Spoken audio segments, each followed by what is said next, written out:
वारी जावा सोनियो, आज ਤੁਹਾਡਾ रंग तंग कितना कमाल दा है। उन्हें तो कुछ वेख्या ही नहीं। आगे आगे देख तू मेरा रंग। हाँ, ਇਹ ਤੇ ਕਮਾਲ ਹੈ। ਤੂੰ ਤਾਂ ਬੜੀ ਚੰਗੀ ਪੰਜਾਬੀ ਬੋਲਦਾ ਐ। ਵੇਖ ਮੇਰਾ ਰੰਗ ਹੈ। ਤੂੰ ਕਿੱਥੇ ਸਿੱਖੀ ਇਹਦੀ ਵਧੀਆ ਪੰਜਾਬੀ बोलनी? वो जी ਅਸੀਂ मेरी मॉम पंजाबी थी। तो तुम पंजाबी में क्यों नहीं बात करते? करनी चाहिए, पता है। अस्सलाम वालेकुम व्यूअर्स, मैं हूं आपका हफीज़ ताहिर और प्रोग्राम है पॉडकास्ट विद हफीज़ ताहिर। मेरे आज के इस प्रोग्राम में जो शख्सियत मेरी मेहमान है वो एक बहुत अहम शख्सियत है और ख़ास तौर पर मेरे लिए वो बहुत अहम है। वो है मेरी बेटी सुषमा ताहिर। आज मैंने जो इन्हें अपने प्रोग्राम में बुलाया है तो उसके पस मंज़र में रसूल पाक सल्लल्लाहु अलैहि वसल्लम के इरशादात भी हैं और उनका अमल भी है कि जब उनकी बेटी हज़रत फ़ातिमा रज़ियल्लाहु ताला अन्हा उनसे मिलने आती थी, रसूल पाक अपनी चादर उनके लिए बिछा देते थे। तो ये है बेटियों की अहमियत जो कि हमारे माशरे में उस तरह नहीं मानी जाती जिस तरह से मानी जानी चाहिए। माशाल्लाह इन्होंने अभी अभी ग्रेजुएशन की है नेशनल कॉलेज ऑफ आर्ट से कल्चरल स्टडीज़ में और अपने कैरियर को एक्टिंग में फ्लोरिश करना चाहती हैं। कभी पोएट्री से बाहर भी आ जाए करो मेरे शायर। मैं एक खास बात करने आई हूँ। जाल तू जलाल तू आई बला को टाल तू, खैरियत तो है। सबसे पहले ये बताओ, नाराज तो नहीं होगे? पहले कभी हुआ हूँ? मैं ये बताने आई हूँ कि मैं शादी कर रही हूँ। मेरे अलावा किसी और से? तुम्हें बहुत बुरा लगेगा मगर यही सच है। क्यों और किससे? इसलिए कि मेहनत से हमारी गुर्बत दूर होने वाली नहीं। और ये बात कि किससे, तो वो एक रिटायर्ड ब्यूरोक्रेट है जिनका आगे पीछे कोई नहीं। और हमारी मोहब्बत का क्या बनेगा? मोहब्बत का ये बनेगा कि वो कैंसर की लास्ट स्टेज पर है। उसकी वफात के बाद उसकी सारी प्रॉपर्टी हमारी होगी। हम शादी कर लेंगे और बेहतरीन जिंदगी गुजारेंगे। तुम पर ऐसा जवाल आएगा ये मैं सोच भी नहीं सकता था। तुम इतना गिर जाओगी ये मैं तसव्वुर भी नहीं कर सकता। मैं फैसला कर चुकी हूँ। मेरा इंतजार करना। तो आइए इससे बात करते हैं, मिलते हैं सुषमा ताहिर से। अस्सलाम वालेकुम। वालेकुम अस्सलाम। कैसी हैं आप? अल्हम्दुलिल्लाह, आप कैसे हैं? बिल्कुल ज़बरदस्त हूँ मैं और आज मैं बहुत खुश हूँ कि मेरी बेटी मेरी पॉडकास्ट में आई है। आपको कैसा लग रहा मुझे भी बहुत खुशी हो रही है। है? तो आज हम दिल खोल के बात करेंगे मुख्तलिफ मौज़ूआत पे, मुख्तलिफ चीज़ों के ऊपर, है ना? जी बिल्कुल। सबसे पहले तो हम शुरू यहाँ से करते हैं कि जो अभी अभी आपने ग्रेजुएशन की है नेशनल कॉलेज ऑफ आर्ट से, जिस तरह के मैंने व्यूअर्स को बताया कि आपने कल्चरल स्टडीज़ में ग्रेजुएशन किया है, तो ये कल्चरल स्टडीज़ है क्या चीज़? कल्चरल स्टडीज़ बेसिकली कल्चर से तो आपको पता चल ही रहा होगा। इसमें हम कल्चर्स के बारे में जानते हैं और सिर्फ हमारे कल्चर्स नहीं, थ्रू आउट वर्ल्ड वाइड। और लाइक डिफरेंसेस के पहले क्या था, अब क्या हो गया, और कैसे जो बाहर के कल्चर्स हैं हमारे कल्चर के साथ मिक्स हो रहे हैं, उनको डेप्थ में पढ़ना, टेंजिबल इंटेंजिबल हेरिटेज, ये सारी। यानी कल्चर जो है अगर मैं कभी इसको एनालाइज करूं तो वो ये है कि that is the living, that is the civilization. और कल्चर जो है वो कोर्स कई दहाइयों में जाके इवॉल्व होता है और जो कुछ भी हम ज़िंदगी में करते हैं, जिस तरह रहते हैं, सहते हैं, खाते हैं, पीते हैं, पहनते हैं, सोचते हैं, वो कल्चर का हिस्सा ही होता है। तो पर्टिकुलरली कल्चर इस सारे 4 सालों में जो सब्जेक्ट आपको सबसे अच्छा लगा वो कौन-सा था? जो मेरे मेन कोर्स के सब्जेक्ट्स थे उनमें मुझे इतना इंटरेस्ट नहीं था, बट एक इलेक्टिव सब्जेक्ट है वो है थिएटर। उसमें मुझे इंटरेस्ट था। मैंने एनसीए में 3 प्लेस किए हैं, थिएटर प्लेस, और दे वेंट रियली गुड। और मैं अपने सर की बहुत फेवरेट हूँ। सर शेरोज़। जो आपने थिएटर के सब्जेक्ट में प्लेस किए, वो 3 थे ना? तो उनमें आपने रोल किस-किस तरह के किए? साइड भी किए, मेन भी किए, सपोर्टिंग भी किए। हुँ, हुँ। कोई ऐसा अच्छा रोल जो आपको ज़्यादा अच्छा लगा हो, वो कौन-सा था?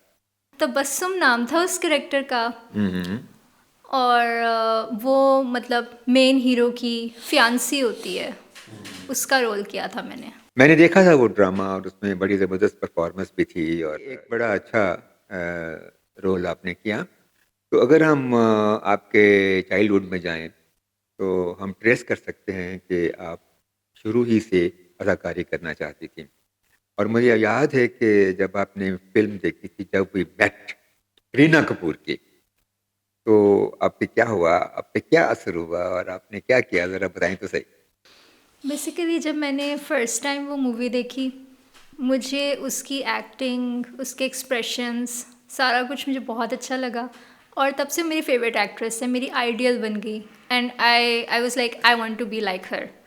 तो मैं लाइक उसके क्लिप्स डाउन मतलब पूरे पूरे ना रिकॉर्ड करती थी, वीडियो बनाती थी, उसके डायलॉग्स लिखे, बोलने लग गई। एक दिन आपने मुझे देख लिया ऐसा करते हुए, फिर आपने कहा ये क्या कर रही हो, फिर मैंने आपको बताया, देन यू सेड के चलो लेट्स शूट इट। फिर हमने कज़न्स के साथ मिलके पूरी मूवी को बनाया था बचपन में। कोई मुकालमा या कोई डायलॉग अगर आपको याद हो किसी सीक्वेंस का। उसका एक बहुत आइकॉनिक डायलॉग है कि मैं अपनी फेवरेट हूँ। और एक ट्रेन का सीन है, वो लाइक उसकी ट्रेन छूट जाती है तो जो कंडक्टर होता है वो उसका हाथ पकड़ के उसको खींचता है और वो कहती है अंदर आ गई हूँ मैं, अब तो मेरा हाथ छोड़ दो। इतनी भी सुंदर नहीं हूँ मैं। तो ज़बरदस्त। कोई और सीन याद है तो उसका थोड़ा सा। एक उसका वो ना खेत में मिलती है आदित्य से, उनका ना एक पंजाबी सीक्वेंस है। वारी जावा सोनियो, आज ਤੁਹਾਡਾ रंग तंग कितना कमाल दा है, उन्हें तो कुछ वेख्या ही नहीं, आगे आगे देख तू मेरा रंग। हाँ ਇਹ ਤਾਂ ਕਮਾਲ ਹੈ, ਤੂੰ ਤਾਂ ਬੜੀ ਚੰਗੀ ਪੰਜਾਬੀ ਬੋਲਦਾ ਹੈ, ਐ ਵੇਖ ਮੇਰਾ ਰੰਗ ਹੈ, ਤੂੰ ਕਿੱਥੇ ਸਿੱਖੀ ਇਤਨੀ ਵਧੀਆ ਪੰਜਾਬੀ बोलनी। वो जी ਅਸੀਂ मेरी मॉम पंजाबी थी, तो तुम पंजाबी में क्यों नहीं बात करते, करनी चाहिए पता है। अभी तक याद है और बड़ा अच्छा परफॉर्म किया। उसके बाद आपने कोई एक ड्रामा भी तो किया था जिसे मैंने डायरेक्ट किया था, वो याद है, उजाले जुनू के, उसमें क्या रोल था आपका। उसमें मैं जो मेन करेक्टर होते हैं वो मेरे बिग ब्रदर का रोल कर रहे होते हैं और मैं उनकी छोटी बहन का रोल कर रही होती हूँ। मेरा लाइक यही होता है कि मैंने अपने भाई को सपोर्ट करना है और वो काफ़ी पैरानॉइड हो जाता है, तो मैं उसको लाइक हैंडल करती हूँ कि लाइक हाँ हमारे पापा सिगरेट पीते हैं, बुरे काम करते हैं, लेकिन हम इस सब को उनसे रुकवा लेंगे। माय डियर व्यूअर्स, ये मेरा भी बड़ा अच्छा एक्सपीरियंस था। वो जो ड्रामा था वो एक ख़ास मकसद के लिए बनाया गया था जो कि यकीनन पॉजिटिव ही था। इसमें इसका रोल इतना अच्छा था और उसने बड़ा इनोसेंटली उस रोल को अदा किया। और मुझे जो बात याद रहती है, हम बारी स्टूडियो में, बारी स्टूडियो लाहौर में हम शूट कर रहे थे, क्रोमा लगा हुआ था, उस पर सारे सीन्स हो रहे थे। तो बारिश की वजह से बहुत सारा पानी था, एक छोटी सी होती थी, तो मैंने स्टूडियो तक पहुंचने के लिए इसको यूं करके बाजू में उठाया हुआ था और स्टूडियो के अंदर जा रहा था। तो it was a very fine experience.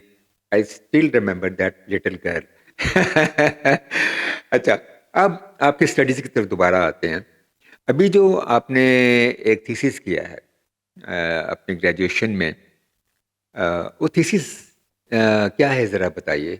Basically मेरा जो थीसिस टॉपिक था वो था स्ट्रगल्स ऑफ एनिमे कॉस्प्लेयर्स इन पाकिस्तान। अब एनिमे क्या होता है, anime is basically animated series production by Japan, और इसमें लाइक रियल जापान की लोकेशंस यूज़ होती हैं, उसमें हम एनिमे करेक्टर्स को लाइक प्लेसमेंट करते हैं और उनकी सीजन्स बनाते हैं। तो कॉस्प्ले क्या होता है, cosplay means dressing up as your favourite fictional और एनिमे करेक्टर। तो बेसिकली मेरा जो थीसिस था वो कॉस्प्लेयर्स पे था और मेरा मेन फोकस फीमेल कॉस्प्लेयर्स पे था कि like living in a patriarchal society हम फीमेल्स कैसे इस हॉबी को ग्रैस्प करती हैं और कैसे मतलब इसको मतलब ज़ाहिरा आप एक नॉर्मल अटायर को चेंज करके आप कुछ एक्स्ट्रा ऑर्डिनरी पहन रहे हो तो पीपल विल बी लाइक ये क्या है। तो उनसे फिर मैंने जो फीमेल कॉस्प्लेयर्स थी मैंने उनके इंटरव्यूज़ किए, they told me there struggles, तो उन स्ट्रगल्स को रखते हुए मैंने रिसर्च किए, आर्टिकल्स पढ़े एंड फिर उस पर शॉर्ट फिल्म भी बनाई. And also there is one more thing कि जो मोस्ट इंटरेस्टिंग थिंग मुझे लगी रिसर्च करके, क्योंकि जाहिर सी बात है मैं जब कुछ कर रही हूँ, काम कर रही हूँ किसी चीज़ पे, तो मुझे भी न्यू चीज़ों का पता चल रहा था.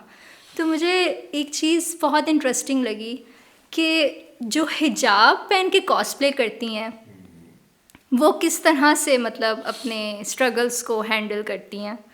लाइक वो अपने रिलीजन को, अपने कल्चर को साथ लेके चल रही होती हैं और अपनी हॉबी को भी साथ लेके चल रही होती हैं. तो मेरा जो डिस्प्ले था उसमें बेसिकली 2 मैनिक्विन्स थे. एक मैनिक्विन पे प्रॉपर जो जापानीज़ करेक्टर एनिमे का होता है वो उस तरह से पोर्ट्रेट हुआ था, उसको उस तरह की ड्रेसिंग पहनाई हुई थी. और जो दूसरा मैनिक्विन था उसको कॉस्प्ले पहनाया हुआ है, बट हिजाब के साथ पहनाया हुआ है, कवर्ड लेग्स के साथ पहनाया हुआ है, टू शो द डिफरेंस कि how that culture is mixing up with our culture.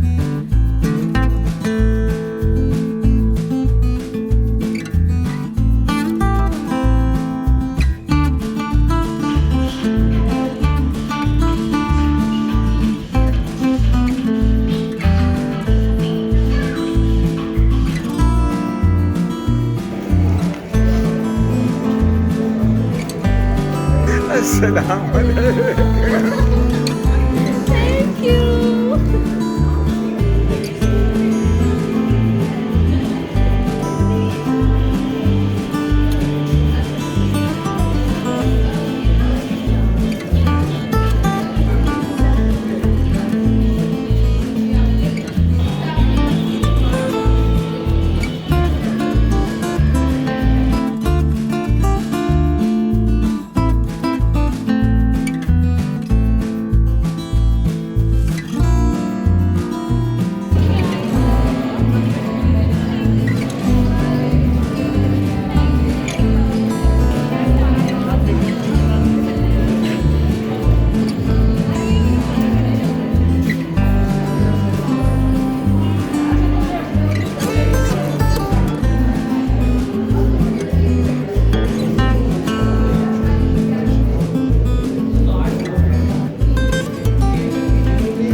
और फिर शॉर्ट फिल्म में मैंने मेल गेज पे बात की है कि किस तरह से मतलब even if we are covered. मैंने एक एक्सपेरिमेंट किया अपनी शॉर्ट फिल्म में कि मैं कॉस्प्ले करके हिजाब पहन के फुली कवर्ड हूँ, लेकिन कॉस्प्ले में हूँ.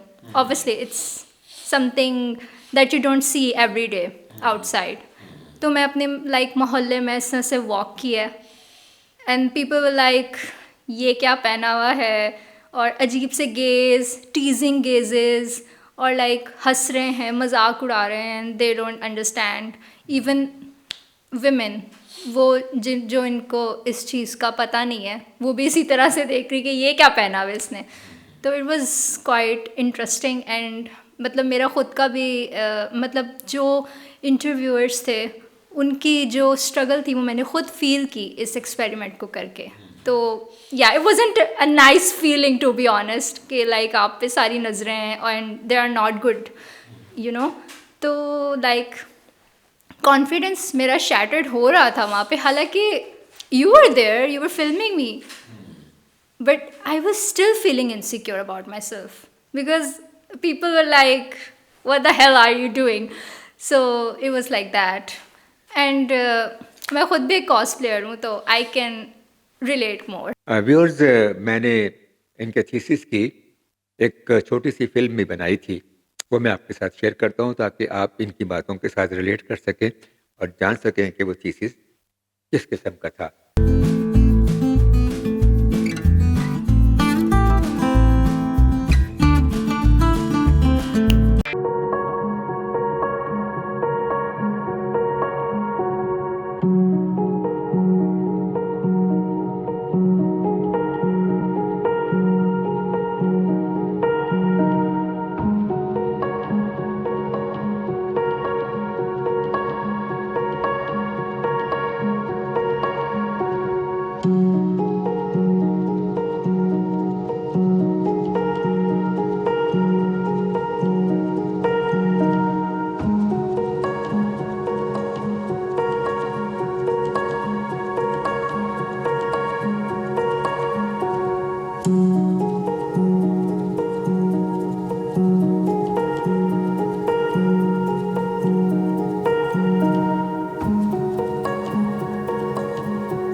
खैर है, शूट ख़त्म हुआ, अब घर जाने का वक्त आ गया है।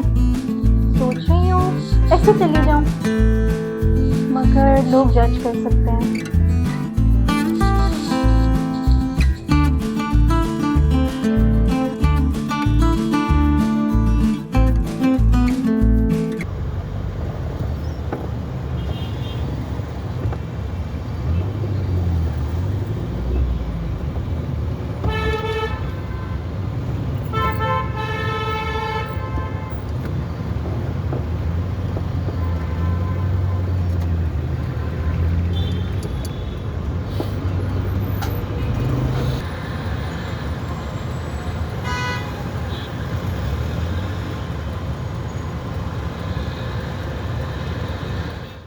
बाहर में काफ़ी कॉन्फिडेंस से चल रही थी, मगर उनकी केस मुझे अनकम्फर्टेबल फील करवा रही थी।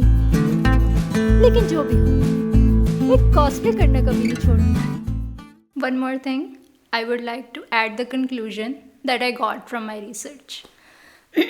Conclusion ये था कि even though we have these problems, they have these problems, but we won't stop doing cosplay because it's something we like to do, it's a hobby, it's a passion. तो ये bottom line थी सबकी। सब interviewers ने मुझे यही बताया कि हम बेशक हमारी ये प्रॉब्लम्स हैं बट हम कॉस्प्ले करना नहीं छोड़ेंगे, और मेरा खुद का भी यही मानना है। तो ये मसाइल जो हैं ये सिर्फ फीमेल कॉस्प्लेयर्स के नहीं हैं, हमारी सोसाइटी में एक आम लड़की की भी यही मसाइल है कि उसके जो मेल्स हैं उन्हें गेज करते हैं और वो उनको एक माशरे में सेकंड पोजीशन दी जाती है मर्दों के मुकाबले में। तो काफ़ी हम लोग जैसे लोग बात काम भी करते रहते हैं वुमेन एम्पावरमेंट पे। अच्छा, आप क्या सोचती हैं कि वुमेन एम्पावरमेंट पे काम करना चाहिए? बिल्कुल करना चाहिए। नहीं, किस तरह? मतलब जो मैं समझ सका हूँ कि ख़वातीन को उनके कदमों पे खड़ा होना सिखाना चाहिए। वो किस तरह? आप क्या सोचती हैं, एजुकेशन के ज़रिए या जॉब अपॉर्चुनिटी के ज़रिए? एक्चुअली बोथ, क्योंकि एक्सपीरियंस आपको बहुत कुछ सिखाता है। लाइक जो लड़कियां जिनको आप पढ़ने भी नहीं दे रहे, उनकी बस छोटी छोटी उम्रों में शादी कर रहे हो, उनको लाइक लाइफ का वो एक्सपीरियंस नहीं मिलता जो एक एजुकेटेड वुमेन को मिल सकता है।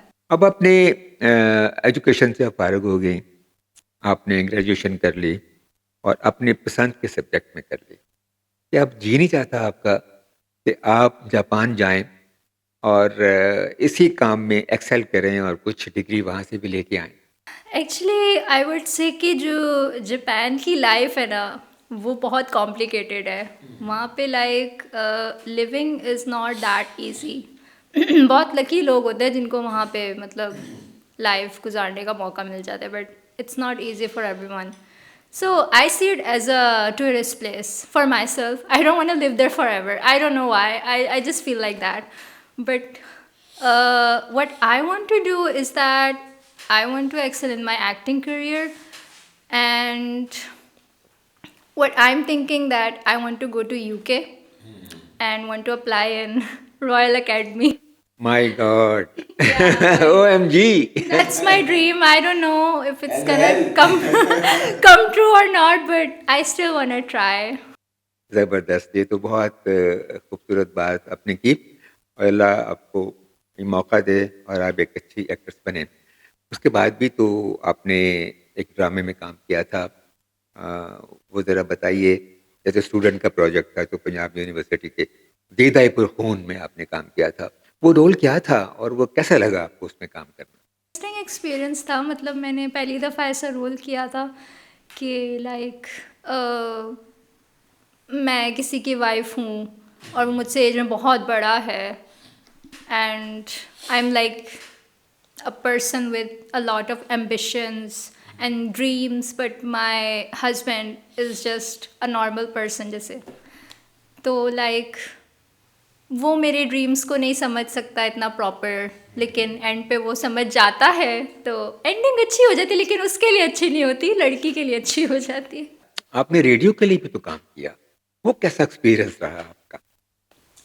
मैं अपनी लाइफ में कभी सोच भी नहीं सकती थी कि मैं रेडियो पाकिस्तान में बैठ के इतने बड़े बड़े एक्टर्स के साथ, एक्ट्रेसेस के साथ काम करूँगी। मतलब मेरे लिए बहुत बड़ा ऑनर था कि मतलब मैं वहाँ बैठी और मैंने वहाँ पे लाइक ड्रामा परफॉर्म किया और ये एक बहुत डिफरेंट एक्सपीरियंस होता है। अगर आप थिएटर स्टेज पर हो तो you have to move fully and you have to do the actions, but when you are just sitting and reading lines, उसमें भी आपको एक प्रॉपर फील के साथ बोलना पड़ता है और समझना पड़ता है सीन को, उसकी सिनेरियोस को समझ के आपको बोलना पड़ता है, ताकि जो सुनने वाला है उससे पूरी पिक्चर समझ आ जाए कि हो क्या रहा है, because it's radio, you can not see what's going on. ज़बरदस्त किया आपने, बड़ा अच्छा डिफाइन किया। और यही रेडियो की डेफिनेशन है कि रेडियो में हम आवाज़ के ज़रिए दिखाते हैं। तो वो व्यूअर्स, वो ड्रामा मैंने लिखा था, उसका नाम था ब्लैकमेल, और उसका सब्जेक्ट बड़ा ज़बरदस्त था। और वो वीडियो मीडिया ब्लैकमेलिंग की था, जिस तरह फेसबुक पे लोग ब्लैकमेल करते हैं, मजाक उड़ाते हैं, ट्रोलिंग करते हैं, जिस तरह व्हाट्सएप पे करते हैं। And I was the main lead. बिल्कुल ये सही कह रही है, ये मेन लीड थी उसमें।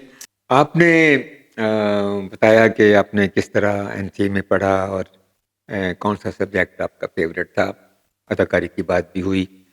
ये तो बताइए कि आप एनसीए में दाखिल कैसे हुई? जैसे मुझे इल्म है, आपको तो फैज़ अहमद फैज़ ने दाखिल कराया एनसीए में, वो क्या वाक़या था? मैंने फुल पोर्टफोलियो वगैरह रेडी किया हुआ था, मैं बैठी हूँ and they just started talking normally, और जो प्रिंसिपल थे उन्होंने पता नहीं इधर उधर की बातें शुरू कर दी एंड आई वाज मेरा इंटरव्यू क्या स्टार्ट हो गया, मुझे पता भी नहीं चला। बातों बातों में उन्होंने बात करनी शुरू कर दी एंड फिर प्रिंसिपल किसी टीचर को बोले कि पता नहीं हार्ट के बारे में ना कोई रोमांटिसाइज बात कर रहे थे वो, तो उससे मुझे एक फैज़ अहमद फैज़ का शेर याद आ गया, वो अब मुझे याद नहीं क्या था, लेकिन वो मैंने सुनाया एंड दे वर ओके आपका इंटरव्यू हो गया। मैंने कहा सर मेरा पोर्टफोलियो तो देख लें। ज़रूरत नहीं है, बस आप जाएं। उनके मुंह पे इतनी बड़ी स्माइल थी। और जब मैं बाहर आई हूँ तो एक इंग्लिश लिटरेचर के सर थे, अब वो वहाँ नहीं होते, पहले थे, तो उन्होंने ये बात की कि प्रिंसिपल को मैंने कभी स्माइल करते हुए नहीं देखा और आपके इंटरव्यू में वो ऐसे स्माइल कर रहे थे, that's a really good thing. तो दैट्स हाउ। हाँ, जैसे मुझे मुझे कैसे पीटीवी में कैसे मैं दाखिल हुआ और कैसे मुझे नौकरी मिली, इट्स ऑलमोस्ट द सेम। मैंने अप्लाई किया, मैं इंटरव्यू देने गया, तो उन्होंने मुझसे सिर्फ एक सवाल किया कि पाकिस्तान टेलीविज़न के कैमरों में फ़िल्म कौन-सी पड़ती है? मुझे पता था कि कोई फ़िल्म नहीं पड़ती, मैंने कहा जी कोई फ़िल्म नहीं पड़ती। कहते हैं थैंक यू वेरी मच आप जाइए। लो देखो यही मेरा इंटरव्यू था और मैं ये सोच के बाहर निकला कि मुझे इन्होंने नहीं रखना। बट चंद दिन के बाद मुझे कॉल आ गई और मैं पाकिस्तान टेलीविज़न में एंटर हो गया एज़ एन प्रोडक्शन असिस्टेंट। अब ये एक अलग कहानी है कि प्रोड्यूसर बनते और मेहनत करते कितना वक़्त लगा, क्योंकि मेहनत तो हर काम में करनी पड़ती है ना, कोई काम ऐसा है ही नहीं जिसमें मेहनत ना करनी पड़ती हो। अब हम बात करते हैं आपके ज़रा बचपन में जाते हैं। आपको आपके बचपन की सबसे खूबसूरत बात कोई याद हो तो शेयर करें? बचपन की खूबसूरत बात यही है कि अब जैसे बसंत आई है इतने सालों बाद। मेरी जो लास्ट बसंत थी I was really small that time, और मुझे याद है आपने मुझे एक छोटी सी पतंग दिलाई थी, वो भी पिंक कलर की, पिंक मेरा फेवरेट कलर है, वो उसको पकड़ के मैं ऐसे भाग रही थी। व्यूअर्स मैं आपको पूरी बात सुनाता हूँ। तो मैंने इसको जब वो बना के दी ना, गुड्डी गुड्डी में तना में डाल के और धागा डाल के दिया, तो ये भागती फिरती थी बाहर गली में और कोशिश करती थी इसको उड़ाने की। जब धागा टूट जाता था तो भाग के अंदर आती थी, पापा, तो मैं उसको दोबारा से घेरा लगा के देता था, अच्छा जाओ दोबारा कोशिश करो। कभी कभार उसकी फट जाती थी वो गुड्डी का कोई ना कोई हिस्सा, या कुछ सुराख हो जाता था, तो फिर आती थी, तो मैं उसके ऊपर वो गोंद लगा के चेपी लगा देता था। तो ये बड़ी हसीन याद है, अभी भी ये गुड्डी उड़ा सकती है और इस बसंत पे उड़ाई भी गुड्डी, है ना? तो गुड्डी भी और पतंग भी हमारी कल्चर का एक हिस्सा है। जैसे मैंने कहा स्पोर्ट्स जो भी है, पेंटिंग, स्कल्पचर, सब it's a part of our culture. आप क्या सोचती हैं as a mature human being कि ज़िंदगी क्या है? ज़िंदगी अल्लाह की दी हुई नेमत है, और it's full of adventure experiences, और इसमें ऑब्वियसली अगर हम इधर हैं तो किसी मकसद से हैं, और हमारा ये काम है वो मकसद ढूंढना कि हम इधर क्यों हैं। अच्छे बुरे की समझ है, तो लाइक हमें पाथ्स बता दिए गए हैं कि इधर जाओगे तो गलत है, इधर जाओगे तो राइट है, राइट पे जाओगे तो स्ट्रगल्स हैं, लेकिन ऑब्वियसली तुम जन्नत तक पहुंच जाओगे। लेकिन अगर अच्छे बुरा रास्ता पे जाओगे तो उस पे बहुत फ़न है और बहुत इजी है सब कुछ, लेकिन एंड पे आपके साथ बुरा होगा ऑब्वियसली। सुषमन की ये डिमांड होती थी कि मुझे कहानी सुनाए, और उस कहानी जो मैंने इसको मुसलसल एक कहानी सुनाई, उसी की बेस पे मैंने अपना नावल लिखा, मंजिल मंजिल। ज़रा इनसे पूछते हैं कि ये क्या एक्सपीरियंस था। एक्सपीरियंस तो काफ़ी यादगार है, like it was like a bedtime story for me, but then आप लाइक वो एक ऐसी स्टोरी थी जो आप खुद बनाई थी आपने, और आप हर दिन एक नया सिनेरियो सोचते थे और मुझे रात को सुनाया करते थे।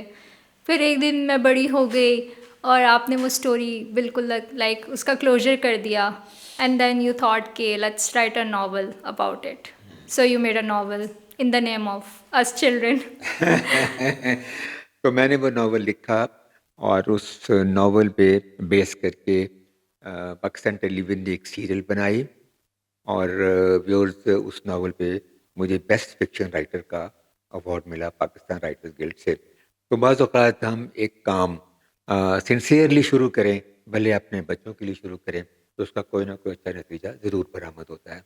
तो बच्चों को पढ़ने की आदत डालें, उन्हें कहानी सुनाएं, ताकि वो उनके अंदर लिखने, सुनने और पढ़ने की सलाहियत बेदार हो। जी, मैं ये समझता हूँ कि ये आपकी मेरी ज़िंदगी में एक बहुत बड़ी कंट्रीब्यूशन है कि आपने कहा, मैंने कहानी सुनाई और फिर वो नावल हमने बनाया। ज़िंदगी खुद एक दास्तान है, और हम सब लोग स्टोरी टेलर्स हैं और सारा दिन कहानियाँ सुनाते हैं।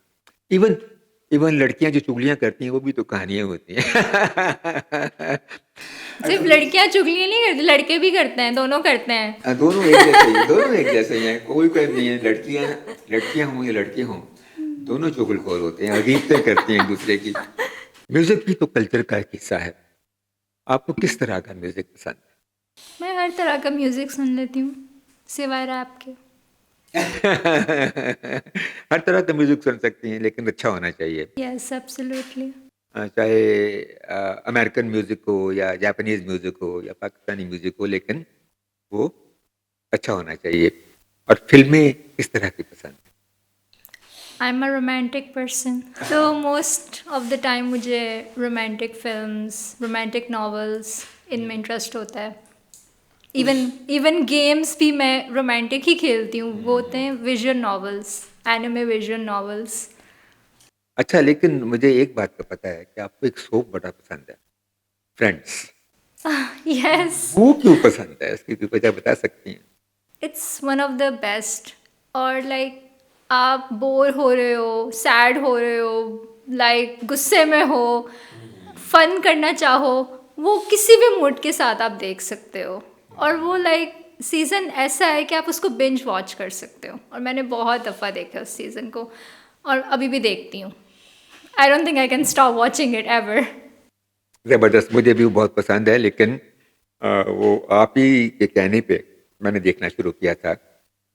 एंड देन अब हाल ये है कि जब मैं स्टूडेंट्स को पढ़ाता हूँ, तो मैं उन्हें कहता हूँ कि फ्रेंड्स देखें, ताकि उन्हें अंदाज़ा हो कि सोप को कैसे बनाया जाता है, सोप ओपेरा कैसे बनाया जाता है, कहानी कैसे आगे बढ़ाई जाती है, कैरेक्टर्स कैसे डेवलप किए जाते हैं। That's a wonderful production. मैं ये बिल्कुल ऑनेस्टली समझता हूँ कि बेटियों को हमारे माशरे में वो अहमियत नहीं दी जाती जो कि दी जानी चाहिए।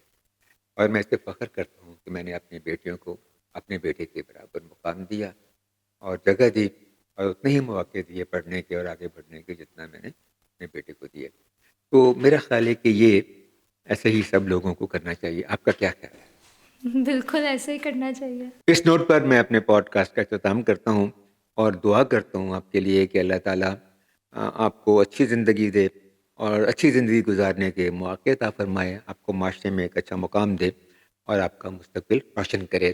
व्यूअर्स, ये दुआ न सिर्फ मैं अपनी बेटी के लिए कर रहा हूँ, मैं पाकिस्तान की सारी बेटियों के लिए ये दुआ करता हूँ कि अल्लाह ताला उन्हें मुश्किलों से महफूज रखे, उन्हें मुकाम अता फरमाए जिसकी वो हकदार हैं और जो उन्हें माशरे में नहीं दिया जा रहा। अगर आपको मेरी ये गुफ्तगू अच्छी लगी हो तो लाइक कीजिए, शेयर कीजिए, सब्सक्राइब कीजिए। पाकिस्तान पाइंदाबाद।